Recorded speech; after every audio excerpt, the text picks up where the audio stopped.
Never let a crisis go to waste. What did I learn? What lessons could I take from it? But if there was one lesson I learned from those racing drivers, it was the power of being present, focusing on your next race, and not worrying about the rest. And at this point, my son was about 4, and he said to me, "It's all about love, Mum. You just have to fill your heart with love." I got to take that on board as well, because when our hearts are filled with love, we don't have fear. Today's conversation is about identity, how it forms, how it gets lost, and how we can come back to ourselves at any age. We explore fear and presence, autonomy and confidence, and what happens when we stop trying to shape others and instead learn to understand ourselves. It's a conversation about parenting, leadership, and life, and how awareness could quietly change everything. If you don't know what drives your behavior, it will control you. Welcome back to Midlife Unfiltered. I'm your host, Margit Cruz, and today's guest is my friend Emer O'Donnell, founder of Teen Reconnect and creator of the Q Pathfinder, a personalised tool helping young people understand who they are and navigate life with confidence. With a background in psychology, over 20 years of global business experience, and a master's in coaching and behavioural change from Henley Business School, Emer brings together science, real-world experience, and heart. She's also a mother of 3, and this work is deeply personal. At the core of Emer's work is identity, cutting through the noise, understanding yourself, and making aligned decisions, themes that feel just as relevant in midlife as they do in our teenage years. So welcome, Emer. I am so excited to have you here. Well, look, I'm so delighted to be here from this side of the world to your side of the world. Isn't that sometimes the beauty of technology, that we can do this? Absolutely, absolutely. And I love the way that you're bringing in technology into your work as well. We're going to hear about that today. So I was thinking, there's so much in your history and places we could start. But, the story that really touched me when we spoke was when you found yourself with a baby and wondering what to do. What was Emer going to do next? So I'd love you to just maybe start from there, and we'll see where the conversation takes us. Well, I do have 3 babies, but I think obviously your first is the one that you think, whoa, my life has changed here. And I think that was something I felt very much when I took him home from the hospital. The thought that went through my mind was, this isn't about me anymore. I'm in charge of this bundle, and it's actually all about him. And unfortunately, the marriage didn't last, and I left the family home and took off into the countryside, because that's kind of where I was brought up, and that was what I was used to, and that's what I wanted for him. I left London, I left a job I loved, but I felt it wasn't something I could continue. And it was trying to figure out, what am I going to do now? How do I balance looking after a child and being able to work as well?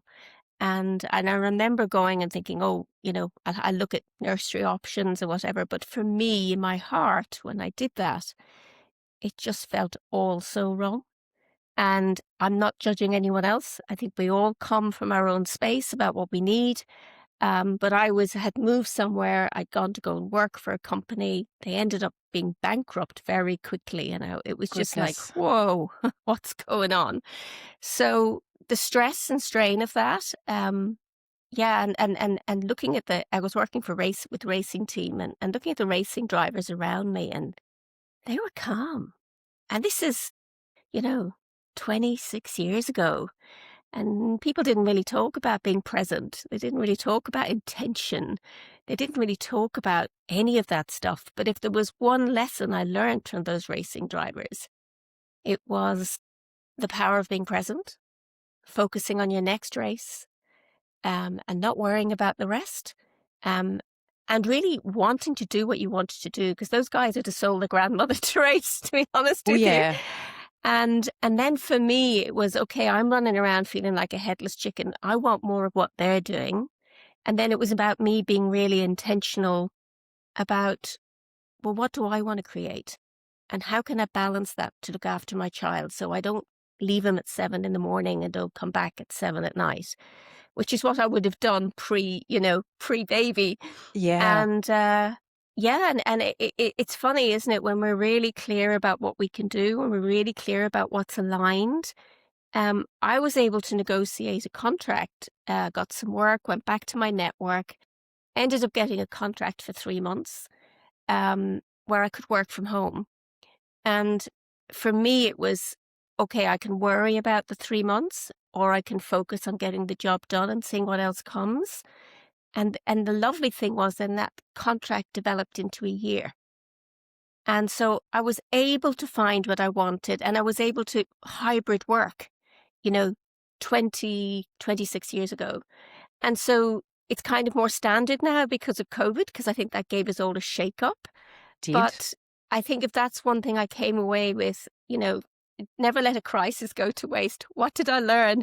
How did I, what lessons could I take from it? And it's about confidence. It's about believing in yourself, but it's also about knowing yourself, because what Yes. works for me isn't necessarily going to work for someone else.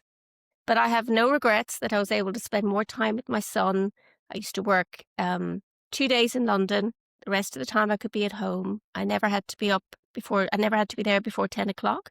So it always meant I could drop him, when he was a bit older, into school in the morning. Mhm. And yeah, I think it's, the energy we bring is hugely important, but also stress. it's not, it's not a friend of families. Stress? Absolutely not. So you've found yourself with this baby. You're a pioneer in that hybrid workspace, which, I know this. We needed to have women who were prepared to stand up for what they want. And in that, you create your identity. You're finding your identity as at the same time as you're creating it, right? Absolutely. And I mean, it was quite interesting because initially, when I first had my child, I negotiated with my boss. This was before my marriage split up. And I said, look, I can do the job in 3 days. Because I knew I could. I could do it standing on my head. And he goes, oh, no one's ever done that before. And I said, look, it's quite simple. I'll either leave, or why don't you just give me a go? I don't mind. If you like, you can pay me 3 days a week. It's grand. I don't mind that. As long as I have the flexibility, it's good. And I was the first person I ever did that to. And I got what I wanted and I delivered. And I think that's a key thing too. If you're going to go for that, you have to deliver. And then obviously going off into the countryside when the marriage wasn't working, and then just, picking up the pieces, same intention. And aligning it with values too is huge, because that can really help us when we feel conflicted. You know, is it going to give me what I need in order to be happy at home, but also happy at work? And I think employers need to know about this, is that if you are working with women or families, or, anyone really, and you help them and support them in their homes to find balance, they will be more loyal than anything. And, you can't measure that, because recruiting people is very expensive. And It if you is. can, if you can just shift the dial a little bit, it makes all the difference. Yeah, I totally hear what you say because and I think that it's such a truth. So there was so much in that I really want to unpack. That number one thing of really living by our values and aligning ourselves to the life that we want. And it can be really scary, right? Sometimes we have to have conversations that uh, are uncomfortable. For you to have the courage back then to say, I can do the job in 3 days, let me give it a try. And the reality was they had nothing to lose, but Mm-mm, unless you had that conversation, it could have been so easy to look at that situation and go, oh, well, they want something I'm not prepared to give. Or alternatively, I have to conform and do it the way they want to, mm-hmm, which doesn't mm-hmm. lead to great outcomes for either of you. Mm-mm. Not at all. Not at all. And it is, if you know you can deliver, and also you give them a get out clause. Like, if it doesn't work for you, it's not going to work for me, but we should give it a try. Yeah. A- And on that point of delivery, right, being really mindful because sometimes, I think sometimes that idea of under promise, over deliver. Like, I'm a huge fan of that. I love that idea, and being mindful of at what cost. Mm. Right? It's got to be, and this is where I love for you that values, that alignment. It's making sure that is all in balance so that you can deliver the best that you're capable of. Yeah, and managing the fear. Yes. Huge, huge. What I mean, I what always say the greatest fear we have is fear itself. Mhm. We're only born with 2 fears and the rest of them we learn. Absolutely. So what did you do back then, like, to, because you found yourself with this new baby, and then your marriage split up. That's not an easy situation. How did you make sure that your fear wasn't running your life? I just stayed really present. I learned from those racing drivers, Yeah. and I don't know if anyone watches the Formula One on Netflix. I don't know if you get that over there, but these guys are incredible. Their ability to focus, I mean, there's 20 of them in the world in Formula One. And to get in that hot seat is just, and to hang on to it, the mindset is huge. And of course, I wasn't working with Formula One drivers. I was working with a much smaller team in the UK, but I learned from them loads, and and not feel overwhelmed. Focus on, the job at hand, and also focus on your kid. I mean, there's a quote I want to bring in here, which I absolutely love. I think it was gifted to me. And I remember going through, the difficult divorce and backing into the driveway. And at this point, my son was about 4. And he said to me out of nowhere, as I was backing in, parking up, "It's all about love, Mum. You just have to fill your heart with love." And I think, Mm. oh my goodness, he's only 4 and he's got that wisdom. Well, there you go.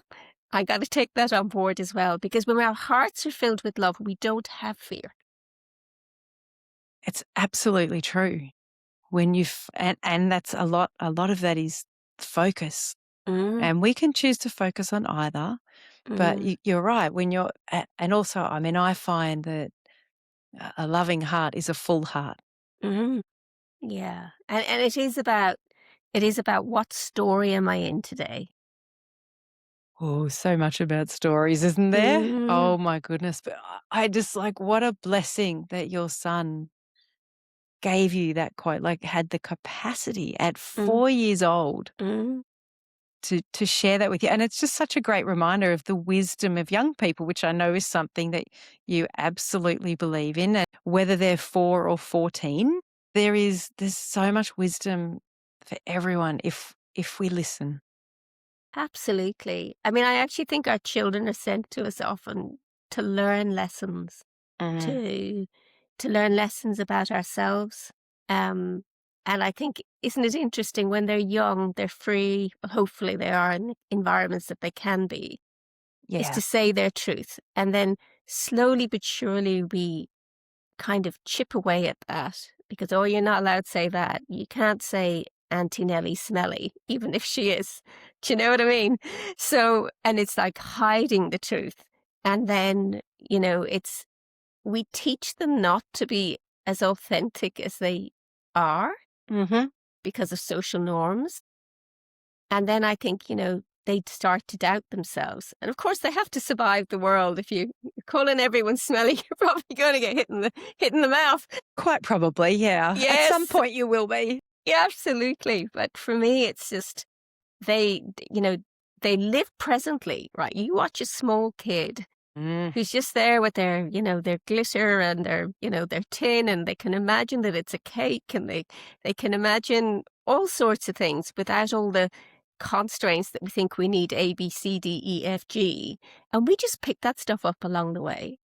Um, and for me, really, I just think they're an absolute blessing if we're open to what they have to tell us.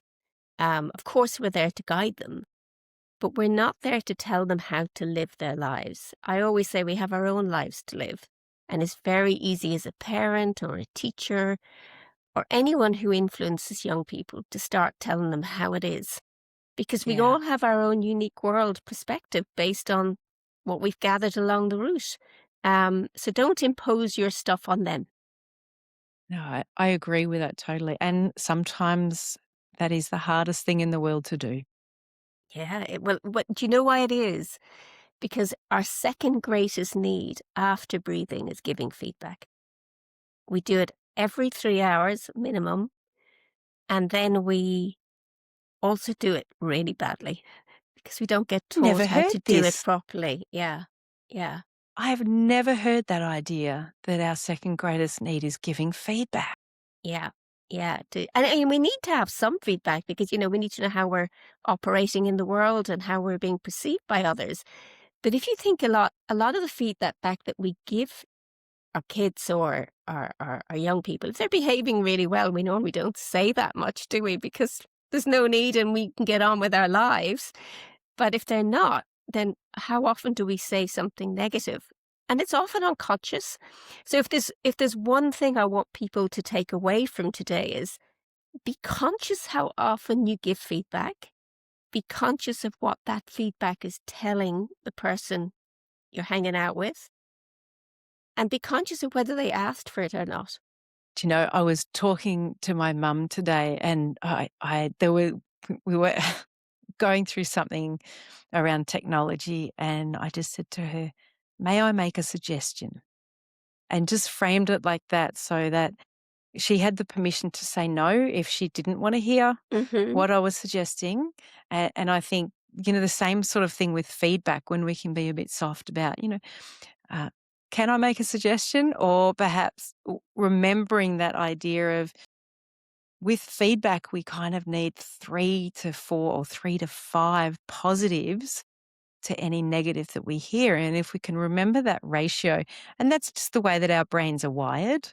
And I think as we get older, it's certainly, I find negative feedback, I have to step back. And I do love Mel Robbins' book, Let Them. I've been using that a lot, that theory of let them at the moment. It's like, oh, okay, let them say that. But you have to build up a resilience to that, and we don't have that when we're younger. No, we don't, and I mean, and isn't it interesting when they're very young, they give us feedback and we often don't like it. Oh, like, Mom, you're this, or Dad, you're this. But I actually think one of the beauties we can do with our children is to really let them say their truth without all our defense mechanisms kicking in. I know with young people, with their brains being rewired, they're super sensitive to criticism. I mean, you can look at them sideways and they can think they've got a story in their head. So I think we need to be aware of that too as they Yeah. grow, and the fact that they can feel emotions at a very high, a happy high and a very low low. And again, it's because, they're not operating like it with an adult brain. So yeah, I find, sitting in the car is a good way to have conversations. But I think, this is partly why I believe that coaching needs to be part of our conversation. It needs to be part of everyone's conversation.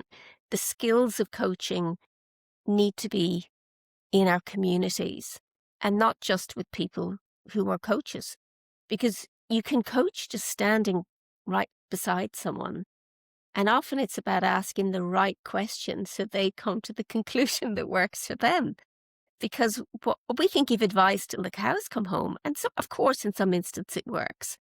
But isn't it far better to ask them a question that they can think about it and come up with their own solutions?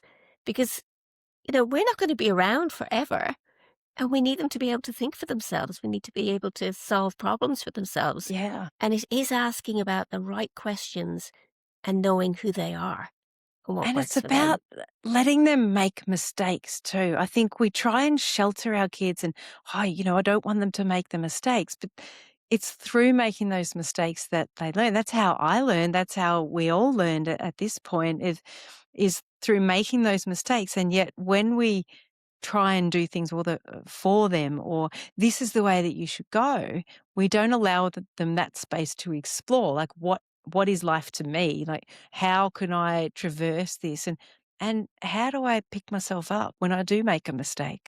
Absolutely. I mean, we're going to make mistakes, Mm, and our kids are going to make mistakes because, they're perfectly perfect, but they will make mistakes, if you know Yeah, what I mean. But also they're unique.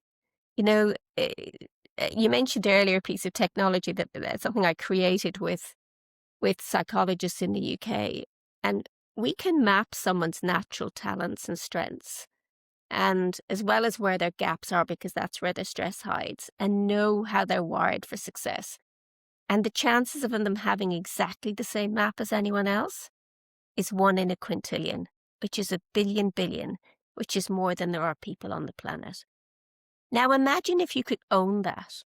Imagine if we didn't look over our shoulders and go, well, they're so much better than me. What's wrong with me? They're so much more ahead of me. What's wrong with me? Imagine if we could just focus on who we were, what it is that we want to create, and just go out there and do it without that energy drain and focus loss.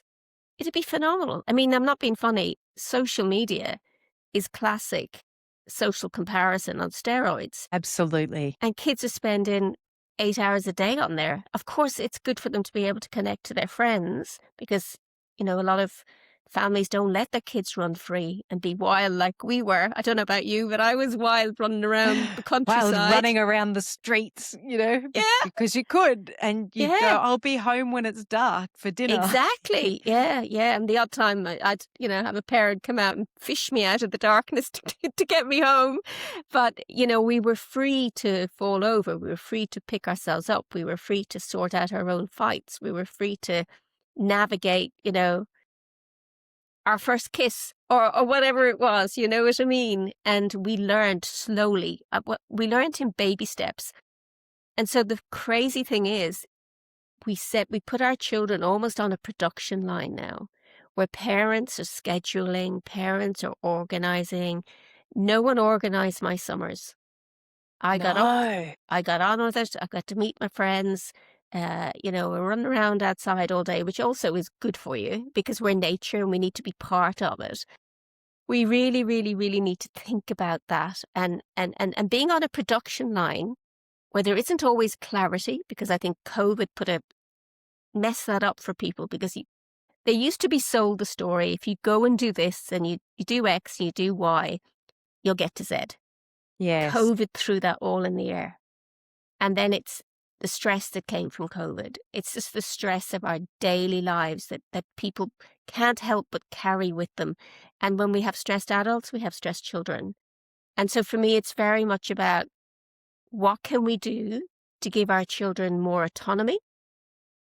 What can we do to stop making decisions for them? What can we do to stop them being wrapped up in cotton wool, where like we're health and safety marshals? Yeah. Because freedom, I don't think you can put a price on it. And I'm not talking about your kids running around the streets being feral or Yeah. anything like that. But when we constantly tell them what to do, what I see is a kind of a learned helplessness. There's a fear to fail. Then if they don't fail, they don't know how to pick themselves back up. If they don't make decisions, they can't see whether they're doing something right or wrong. And if they get it right, that builds confidence. And so just Well, every time you go and do it, stop. Unless yeah, it's yeah. urgent. And I see this even, if we think about the basics of how we not just run our children's lives, but when we look at let's look at sport for a moment. Yeah. And it's become this thing where when I was a kid, there was a best and fairest, and the kid who was the best and fairest won it. And there was a coach's award, and that was usually given to someone who put in lots and lots of effort, but may never really, develop the skills or be a natural talent, but they try really hard. And now I see, oh, every kid in the team gets a medal, and every kid sort of wins a prize. And it's like, well, how can we build this resilience within our kids if we're basically telling them, oh, you're all equal. And whilst in midlife, I appreciate we are absolutely all equals on this world. I believe that, yet we still have this way of comparing, and we think we need to be the same as everyone else. And I don't think equal doesn't equal the same, No. right? It's about, and what I love, the Q Pathfinder that you were talking about, your technology, And your program there in combination really helps our teenagers understand their differences, but appreciate their differences as well. And then look at, what can I go on and create with this? Not where am I in deficit, and how, how am I going to cope in this world? It's like, how am I going to thrive in this world? It's a completely different conversation. Well, it is, and it shifts the story. It Mhm. shifts the story that I believe I'm X, Y, and Z. Well, here's Yeah. the reality. Here's 40 years of science, 40 years of behavioral science. Here's the psychology that can help you understand what's going on. And here are the coaching skills that can help you ask the right questions. And, this stuff all came from the world of business and sport, actually, because, what you need to create your well-being in order to deliver sustainable performance, because you can't have sustainable performance without well-being in place. Mhm. And for me, it was very obvious. So when I finished my training at Henley, I was thinking, why didn't someone teach me this stuff when I was a teenager? I know, You right? I know, felt the same with my coaching training. I'm like, why is this not taught to everyone? exactly. And for me, the teen years are just beautiful because it's Mm. a point at which you're trying to find your own identity outside your family, outside your education, and maybe outside your community. It's like the reboot button on your computer. But if you reboot in the wrong way, that can really do a lot of damage going forward. And for me, as a human race, we do not want to be passing our baggage on to our kids. It's not theirs to carry. And I was thinking the other day, it's not a revolution we need. It's a it's a heightened consciousness that Yeah. that we can believe that we can create what we need, rather than feeling victims. And also just embracing that the human journey isn't linear. It's not happy all the No. time. No, it's There's not. ups and there's downs. And if we can be honest about our stories, but show how we navigate through them, I think that's much more refreshing. It's so much more honest. It's something that people can relate to. And whatever's going on in anyone's life at the moment, you think how many thousands of years we've all been on the planet. Someone else has been through it too. But if we can share it and not feel we need to hide it because that makes us look weak, then that's really powerful. And I think our leaders need to be like that too. And we need more vulnerable leaders who can share their stories to empower other people to share their stories. And I would love that my work, if you think about a stone and the ripple, throw the stone and Mhm. then the ripple. Yeah. If I can, and what I want and what I'm focused on is helping young people develop a quality relationship within themselves, so then that they can bring that to all their other relationships. So there's an awareness that, I'm responsible for me. I'm responsible for my own Mhm. behavior. I know who I am. I know why I behave like that now. I know this stresses me out. I can learn to flex my behavior, not just revert to type, because most of it is unconscious. So let's bring it to consciousness where we can own it and then find the conditions that I know will help me thrive. And then it's about the psychological skills of getting through mental resistance, understanding your limiting beliefs, So setting so just, goals. Yeah, let's talk a bit about mental resistance, 'cause resilience. I'd love you to explain for our listeners really what that concept is. Okay, so mental resistance is basically our brains are wired not to embrace change, Mhm. right? Please stay comfortable. Yes, no, and what kind of world do we live in? Yeah, Constant change. absolutely. I'm not saying that there hasn't been change in the past, but it's in our faces now, 24/7. And so our brains really love nothing more than going down the same neural pathways without us having to think outside the box, often keeping us in what I call uncomfortable comfort zones Mhm. where we Absolutely. don't thrive. Comfort zones are fabulous, but nothing ever grows there, right? And so, and why does it do that? Because it wants to conserve energy. So do you ever learn anything new? And I don't know if you've done any big piece of study, but your head absolutely hurts, right? Oh, yeah.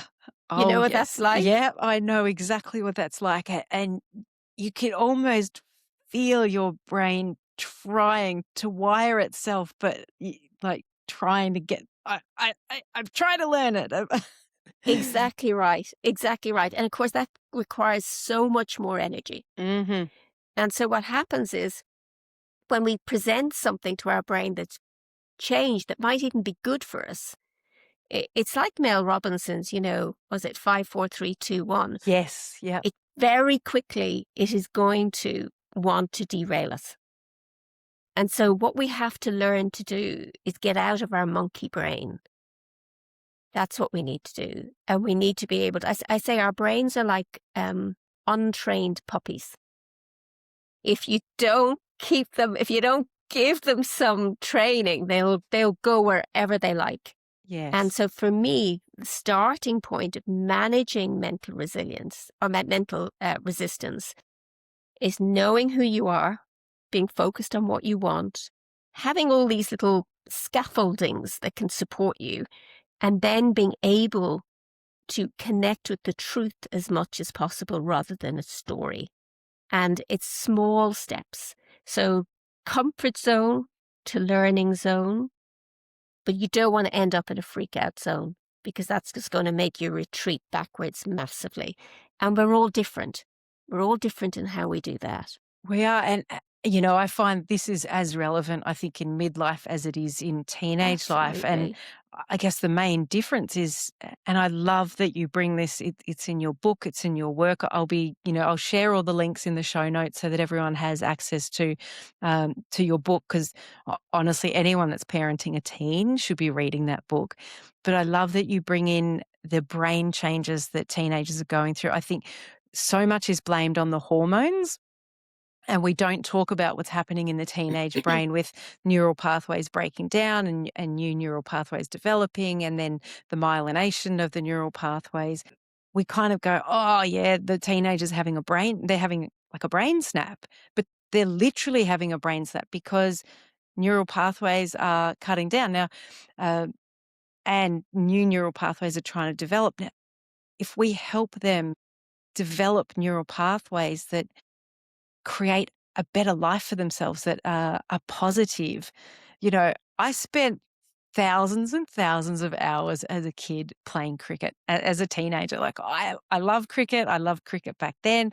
And I would spend a lot of time batting and bowling and doing all those things, which is great. And it was fun. And I've got these amazing skills. Like even now I can still, I go and pick up a ball, I go bowling, it's no problems.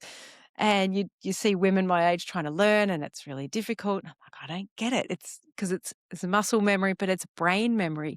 And I think, I wonder what would have happened if I'd chosen a more useful skill to learn as a teenager, because we know that they have those skills for life.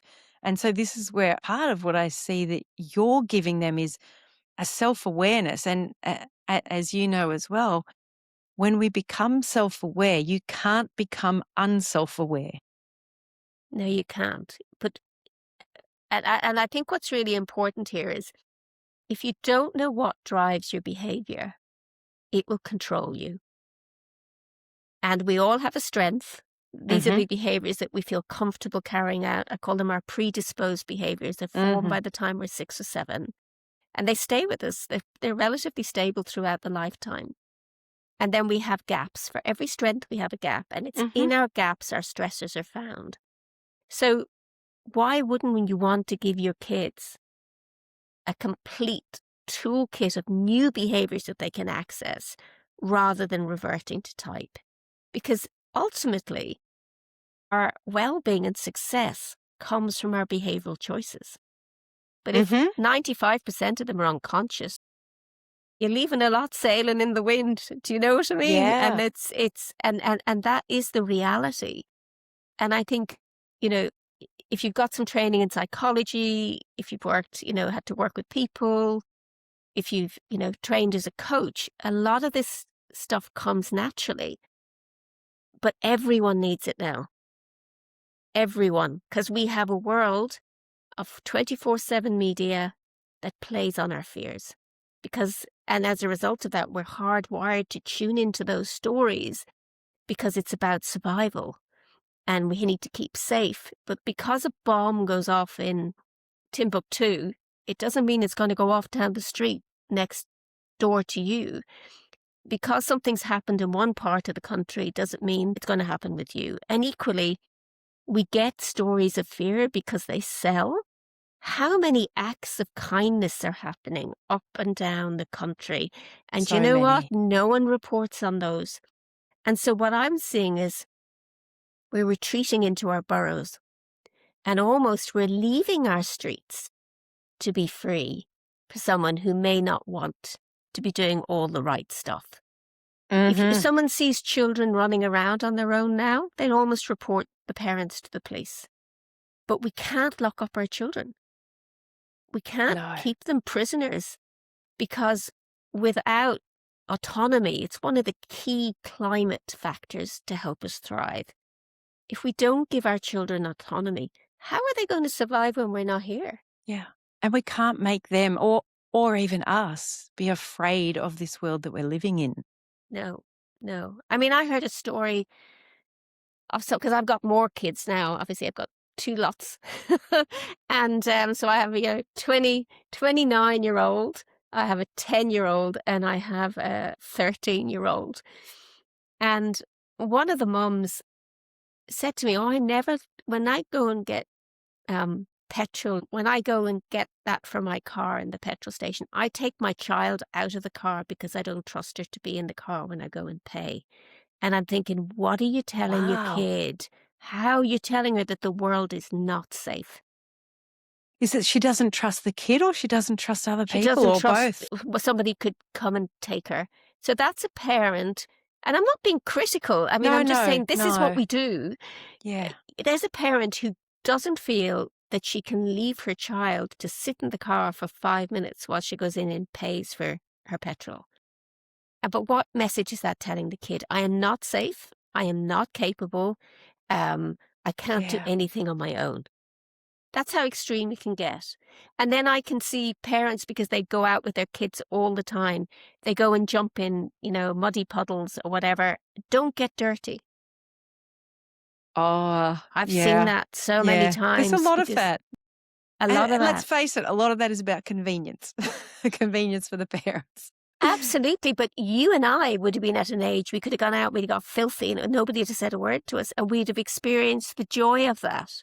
Well, You nobody was know, there watching us. no, And that's the telling us difference, what to do. we're out and about. We were out and about. Yeah. Not at the age, I wasn't out and about at the age of 6, although, I was coming home to an empty house from a fairly young age to, Yeah. get on with your homework, do that yourself. Yeah. And from that, I learned a lot about responsibility. Yes, absolutely. So I would say to teachers, adults, anyone who's got a young person in your life, when you go to give your feedback, is it coming from a place of fear, your fear, Mhm. or is it coming from a place that's really constructive? And do they need it? Yeah. Or Yeah, could they you know, ask the like, they know question? when they make mistakes. We all know when we've made a mistake. We actually don't need that reinforced. Oh, but equally, it's really interesting. That's a great point to make. Depending on how you're wired, depending on how you're predisposed, some people will be more self-critical and some people will be more self-confident. Now, people will think being self-confident is so much better. No, it's not, because for each of these behaviors, there's an up and a downside. And so someone who's really self-critical, they'll really push themselves. That's what they're driven to do. But equally, they'll beat themselves up. Someone who's really self-confident will have a belief in themselves, but equally they can get complacent and a bit lazy and think they don't have to do anything. But if you've got a kid who's self-critical and they screw up, they do not need you barking in their ear as well, They really because they'll don't. have already done that themselves. What they need you to do is put your hand around them, sit them down and go, okay, talk me through that. What did you learn? Not what did you think, because their brains aren't really thinking, but what did you Yeah. feel? what was going on. And if you don't know, well, if you had the choice to do it again, what would you do? Because what we want to do is tell our children and get them to experience stories, or even if watching stuff on YouTube to learn. Don't be the rabbit in the headlights. Oh, I've rehearsed this one. So a classic one would be if you're going to a party, if you were the last person there and you were totally hammered, would you take a lift from someone, or would you call me? Or what would you do? Because often the fear of the punishment or the scorn is so extreme in kids' heads. They will do the craziest things to avoid that outcome. Whereas if you've gone through the scenarios with them, then they've got something to hang the learning on. Does Yeah, that make sense? it does make sense. And even when I reflect on my own life, there's definitely some times when I made some decisions that perhaps could have been better. You know, they kind of all worked out in the end. Yeah. But there's a lot I could have done that would have made my life easier had Yeah. I known more about myself at that time and how I operate. I think I could have, and I don't want to say I could have had an easy life, because it's not about that, but I could have navigated my life a little bit differently Mm-hmm. to what I have. And again, I say that not saying I've lived my life wrong. Just it's how much of a hard time we give ourselves. I think we all make mistakes, is whether we learn from them. Yeah. Do we go back banging our heads off the same brick wall because we're rolling out the same behavior, trying to solve the same problem, but it didn't work first time? Yeah. And that's where the awareness comes. Yeah. That's where it's just liquid gold. And know thyself. It's not something I've brought to the party. I wish I could claim fame to that. But we've had the Although philosophers. you have a really interesting story about when you were 15 and navigating London on your own. Oh, right. Yeah. I remember. Yeah. I was sent off. I was not sent off. Like, I wanted to go off to France to learn French. And so I got the ferry from Ireland. First time ever been left off on my own at 15. Got the ferry. Had to get the train into Paris. Never been in Paris before. No phones, no internet. Think I had a map. And I had to find get on a tube. I'd never been on a tube before because there wasn't one in Ireland. And I remember actually there was this kind of middle-aged man pushing up against me, and I just looked around at him, gave him a really nasty look, and stood on his toe.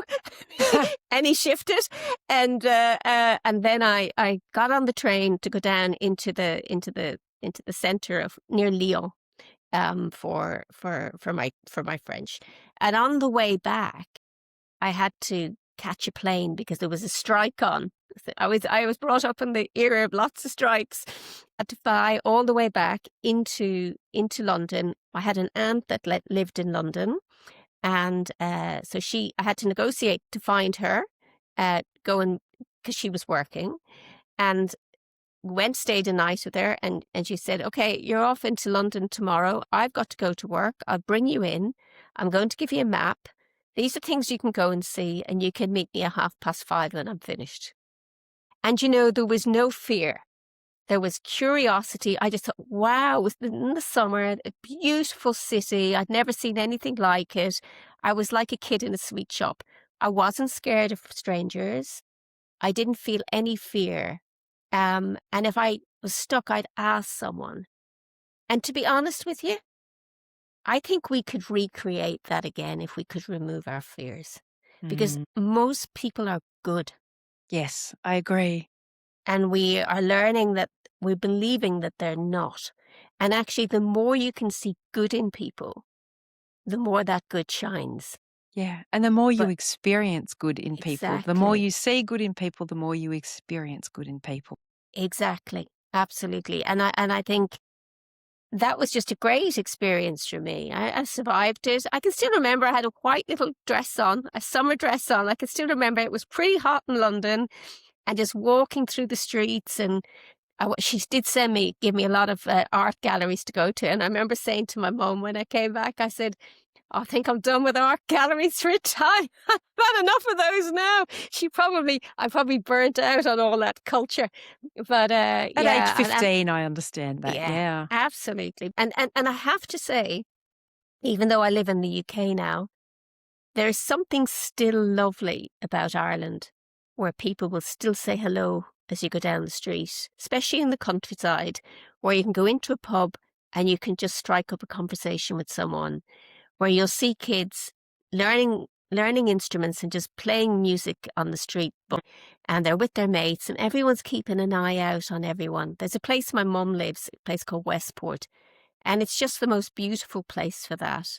I can't tell you how many times I often take my mum. She'll be 90 this year, and we go into a local pub. We don't go in when it's too busy because it gets a bit noisy. But I can't remember the last time we haven't gone in there for a pint and not struck up a conversation with complete strangers. And it's just been lovely. And I think if our children don't get that experience, we really deprive them of so much. Yeah, absolutely. Yeah. I really want to hear a little bit more about how Q Pathfinder is sort of, it's starting to grow. I know you've just got your first school on board in Ireland, which I'm so excited about. But also I'm sure there's some people listening who kind of their ears are pricking up and there's some interest there. So I want to just explore that a little bit more, where you're going with Q Pathfinder, and then why now? Why now? Right. Okay. So I came out of Henley after doing my master's in coaching with that. Oh my God. I mean, why didn't someone give this to me as a teenager? It's not rocket science, but on a mission to think, what could we create to make this more accessible? And it's a communication challenge, isn't it, really? Mhm. That's what it is. I met someone called Dr. Steve Glovenkowski when I completed my training, and I'd asked him if he had done any work in this space, and he'd created the measure that goes into Q, which measures the predisposed behaviors. And we just went off on a journey, basically, formed Quintillion, an amazing team of people, got funding to create the Q, which was going to be actually like a coach in your pocket. That's how we saw it, as an app, a coach in your pocket. Yep. And then COVID hit. And then it was like, well, what do I do now? And I took the Q and I said, okay, I want to work with it. I want to see where it takes me. And I guess what I learned on that journey is Q is the diagnostic, not diagnostic that there's something wrong with you, diagnostic that you're unique and you need to know what Yeah. your map is. But also what young people need is a good adult in their lives. And what a good adult is we know this, and this is research that's come out of Ireland, is that the average age young people are experiencing mental health problems now is 50. Because we live in a world that they're feeling overwhelmed in and they don't have the skills to navigate it. And that needs to change. If you move to a new country, you need to be able to adapt and you need to be able to learn new things. We've changed the world that they're living in, so we have to give them new tools to navigate it. And so for me, I've got two things I want to do. And we need it more than ever because 1 in 2 people are going to end up with a mental health problem, where it used to be 1 in 4. And as I said, that average age is 15. So there's two things I want to do. I want to create an army of good adults in the world, in our communities, with the upgraded skills to help young people. And that's what I have, a program that does that. But the program also is used for young people. Because when you take the adults through it, they experience the benefit of really, what are the psychological skills I need to know to navigate our crazy overwhelm? The monkey mind, knowing who I am, being able to ground myself, being able to focus, being able to, put my energy where I want to create what I need. And then also, I want young people to have those upgraded skills. So they, in a world of AI, they need to be able to create their own lives rather than thinking someone's just going to give them a job. Find your passion, but it's more than passion. Find a passion that can deliver something that serves that people want. That's really important. Yes, that is really important. Yes. Yeah, I agree. And then execute in order to get it done. And it is about, knowing what you want to do. There's often 100 ways of getting there. And it's knowing how you take the next step without going into the fear zone of, oh, I can't do this. I mean, a perfect example, Margit, is my first podcast. It's got to have been about I think 2 years ago. And I remember clearly it was on my birthday. I was terrified because I actually don't like talking. Yeah. I prefer what, small conversations. I prefer to sit down and write a book. Putting yourself Yeah. out there has never been my comfort zone because I'm naturally more introvert than I am extrovert. But we have to flex our muscles. Mhm. But coming on with you today, it's just absolutely fine because I've done enough of them now to know that I can do it. And but if I had the mental resistance to say no, you're not going to do that, it's too scary, then I deny myself sharing my message. Absolutely. And there's one other tip I would give anyone who's scared. Don't make the mission about you. Yeah. Yeah, it's so true. Yeah. The mission is to serve and do something that's aligned with your heart, where you've been on a journey that you can bring the learning of how you've navigated it. And if you can do that and depersonalize that mission, it takes so much of the pressure off. It does. It also helps maintain motivation, right? Yeah. It's like, oh, I want to do this. I think I really try and come at things myself from a place of service and take myself out of the equation almost because it's not about me. And I think, wow, if we could all do that. And I know, I think in midlife, it's often this time when we we can become really unsure as we take Mhm. steps forward, or we can become more confident. I hear a lot of my friends are kind of like, "Well, I'm over 50 now. I don't care what other people think." And I go, "Is that true? Is that true that you don't care what other people think?" Because I I know for myself, I care what other people think in the terms of I want to create something that's of value for other people and that provides a service for them. And in that way, then I do care. Uh, I totally get that. I mean, and I think it's caring, but also caring in a way that I might not get it perfect first time, but I learn from that experience and then I'll go away. And certainly what I've created and what's out there now is, as you mentioned, it's gone into its first school in Ireland, which I'm super excited about because I think this work needs to be mainstream for all kids, yes. certainly teenagers, when they're going through that identity um, journey. Give them the right tools so they can come to the right conclusions. Yeah.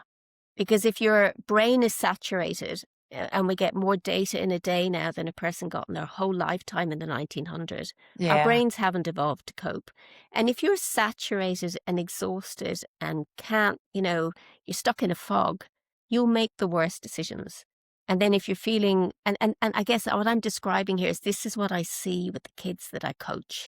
But there's only one of me, and you don't have to have a psychology degree. You don't have to have done the whole masters in coaching. You don't have to have had 20 years experience working in global organizations to be a good adult. So if someone wanted to work with, to work with this themselves and they go, I love what Emer's doing. I want to do some of this where I am in the world. How would they do that? Well, contact me because I literally train people to be good adults. Okay. So, train And teachers, coaches, yeah, sports coaches. They're the kind of people that have come to me. That's who, yeah, that's who, who comes, what energy or have you got that, what tribe is showing up. But if you think about youth professionals, I've actually worked with Leighton Orient Football Club in the UK where I trained their youth workers that go into local schools because most football clubs actually have community arms. hmm And as a result of that and the work that they've done, they've discovered that there's been um, over 90% increases in self esteem in the kids. Wow, that is substantial. Yeah, That is a massive number, and particularly for that age group that you're talking about. absolutely. Absolutely. And there's actually, I don't know if anyone's on LinkedIn, but there's a video on there that where the kids have given their feedback along with their teachers. And they just said it's made such a difference. It's enabled them to open up. It's enabled them to articulate what's going on for them. They've been able to share how they feel. They've got greater sense of clarity about their futures. And when we get clarity, we can connect the dots and we can remove that uncertainty. It's the complete opposite to stress. When we get clarity, we have the freedom to try something and see if it works, but try something from that place of our strengths. And this is what I love about what you do. The kids discover their strengths. Then they're allowed to go and try something using a behavior that's aligned with them and see what happens. And understanding, we've said it a couple of times, life isn't linear. We try something. Well, I always laugh as a coach when we think, okay, I can get you from point A to point B, and this is how we're going to do it. And I'm like, and how often did that ever work out? How often did that plan work for you that you just went in a linear fashion? It's not like taking a walk. It's more like, okay, let's go over here, and then we're going to try this, and then we'll go over here, and oops, oh, that didn't work. Hang on, I need to reverse back a bit. It's if we had a nav man, to tell us this is your next step, this is your next step, which that's another conversation about, we kind of do in terms of intuition, but if we have some understanding of ourself and our behavioral patterns, as it were, and those things that really work for us and those things that really don't, we can be free to try things. Well, you just got more tools in your toolkit, Yeah, yeah, yeah, exactly. And you and know? I want to be really clear with people too who are listening. When you say, "I train good adults," that's your term for adults who are working with Q Pathfinder. That's Yeah. not a judgment call on whether or not No, you're a good or bad adult, just to be no. really clear with people No, who are and I listening. guess I take that from the research because that's what they call them in the Yeah. Irish research is that, the presence of a good adult in a young person's life, when they're very vulnerable, the most vulnerable time in terms of mental health challenges, we know reduces anxiety, depression, self-harm, and suicide. That's the power of it. Because you know what? When we've got someone we can turn to that we trust, that we feel won't judge us, that's there for us. I call them, it's like being a lighthouse parent. Mm, Uh, you know, they've crashed up against the rocks because they're going to do that. And we even do that as adults. Somebody that they go in, talk to, brush them down, work it out, and then send them back out to the ocean to have another go. That's what we need. yeah, When we smother them, no one wants to be smothered. And I often use the example of a boss that's constantly on your shoulder. yeah. How awful is that? I No one don't likes know. a boss like I that. don't think I've experienced that. I I think if that happened to me, I'd kinda just be like, "I'm out. I'm out. You Well, you most need to go." people are because they'll Yeah, get no autonomy. yeah, You know what I mean? exactly. They've got no freedom to be able to think. And that, what do bosses like that? What are they like? They don't trust you. Mhm.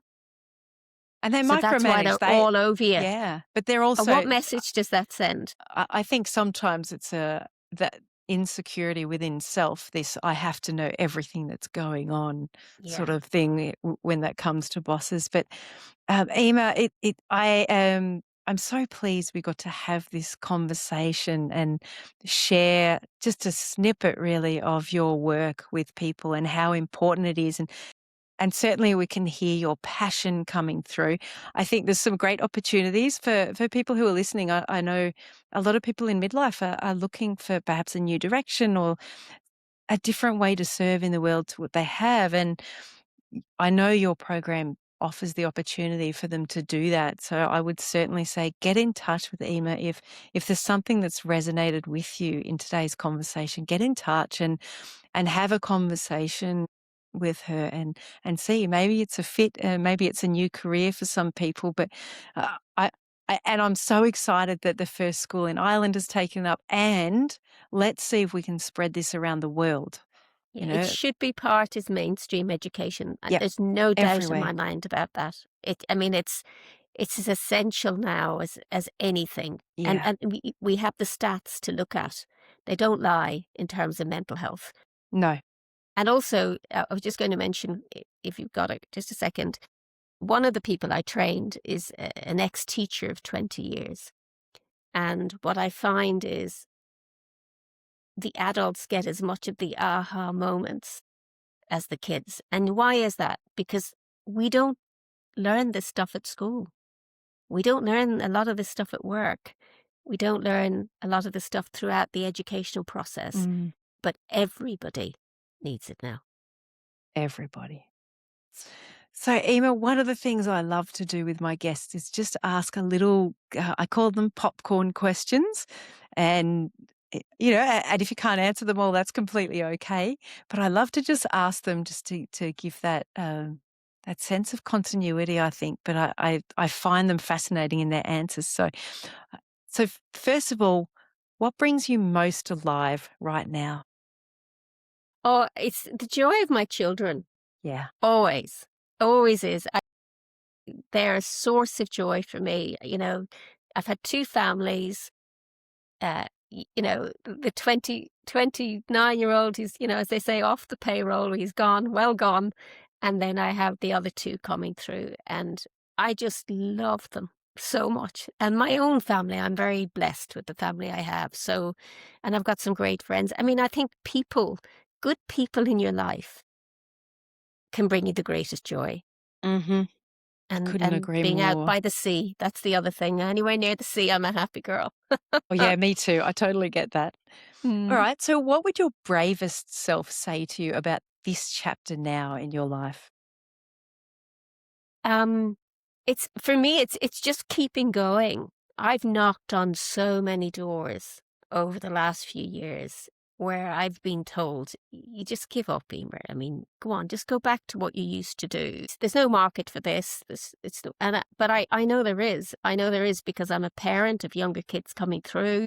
And it is that, I feel like the shift has changed because the awareness out in the public domain has changed about this stuff. And so, yeah, it's like, follow your heart, follow your passion. And I can honestly tell you, if there was ever a time I thought I shouldn't do it, I always get dragged back to it. I almost can't leave it. So that's how ingrained it is. Yeah, that's how ingrained it is. And it's not about me. It's not about me. We need to serve our kids.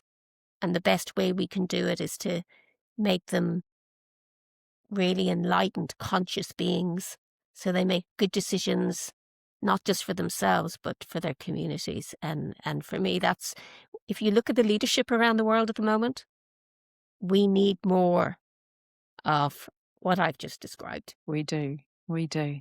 What's something small but powerful that helps you feel more like yourself? I think it's that walk in nature that Hmm. does that for me. And then by being by the ocean, there's one thing about the sea I love, and it's its ability to adapt to all weathers. Yes. It can be Yes. calm. It can be crazy with the wind, and how it has the ability to break down even granite over time because it comes in and it goes out and it comes in and it goes out twice a day. It never, ever, ever gives up. And it serves. I love that. I love that analogy. And it's so true, isn't it? Mm. Yeah. And the Yeah. final question, if you could gift every midlife woman one reminder, what would it be? Believe in yourself. And if you don't, hang on to hope Yeah. because it's really, really powerful. You can do it. Millions of women have done it before you, and you have as many natural talents and skills as anyone else. It's the story that you tell yourself that makes you believe it or not. So yeah, you can do it. And you know what? When you feel the fear, just focus on the next step. And, bringing it full circle back to where we've kind of been, you've you fill your heart with love. But Absolutely. when you feel the Absolutely. fear, Yeah. just replace that, like really feel the love. Yes. Yes. Emma, thank you so much for making time in your schedule. I know you are, busy with the 2 children and then, of course, running your business and getting Q Pathfinder out there. I thank you so much for sharing your wisdom, sharing your time with me and also our fellow listeners. It was a joy, and I'm sure all your listeners know about your Joy program, but they should absolutely be tapping into it. You have such a lovely, calm, connected presence. So it's been a wonderful way to spend my early morning here in the UK. Well, thank you. Thank It's you. been a pleasure. Thank you. Thanks for tuning in to Midlife Unfiltered. I hope today sparked something meaningful and reminded you of what's possible in this season of life. If this episode lifted you up, share it with someone who could use the reminder. Subscribing will make sure that you're notified when a new episode is released, and leaving a review on Apple Podcasts or Spotify also helps more people discover our little corner of midlife truth-telling. You can always reach out through Facebook, Instagram, or LinkedIn. I love hearing from women who are walking this path with me. Interested in working with me? You'll find everything you need at margitcruise.com. And remember, midlife isn't an ending. It's your invitation to feel more alive than ever. See you next week. And now the legal stuff. The content in this podcast is provided for general information and inspiration only. It does not constitute medical, legal, or psychological advice, nor is it a substitute for independent professional care. Margit Cruise is not a registered health professional. You are responsible for your own choices and outcomes and should always seek advice from an appropriately qualified professional.